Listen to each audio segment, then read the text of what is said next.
கிறிஸ்து பிறப்பு விழாவை கொண்டாட நெருங்கிக் கொண்டு இருக்கும் நாம் இன்று சிந்திக்க இருக்கும் அடையாளம் ஒளிச்சுடர். ஆயிரக்கணக்கான ஆண்டுகளுக்கு முன் இருளில் மூழ்கியிருந்த உலகிற்கு ஒரு மகத்தான ஒளி தோன்றியது. அதுவே நம் ஆண்டவராகிய இயேசு கிறிஸ்துவின் பிறப்பு. அவர் தம்மை நான் உலகிற்கு ஒளி என்று அறிவித்தார். ஒரு விளக்கு எரியும் போது தன்னை சுற்றியுள்ள இருளை அகற்றி பாதைக்கு வெளிச்சம் கொடுக்கிறது.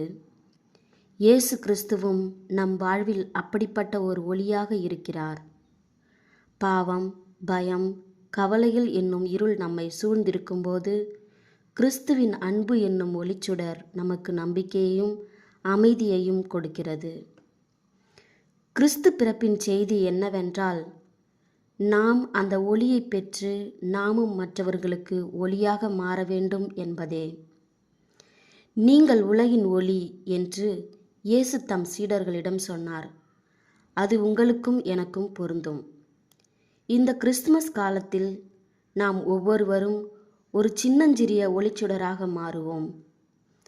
மற்றவர்களுடன் கருணையுடனும் பாசத்துடனும் நடந்து கொள்வோம். இல்லாதவர்களுக்கு உதவிக்கரம் நீட்டுவோம். புன்னகையாலும் நல்ல வார்த்தைகளாலும் மற்றவர்களின் மனதை ஒளிரச் செய்வோம். அன்பு இயேசுவே, உம் மெகா ஒளி எம்மேல் ஒளிரச் செய்தருளும். ஆமேன்.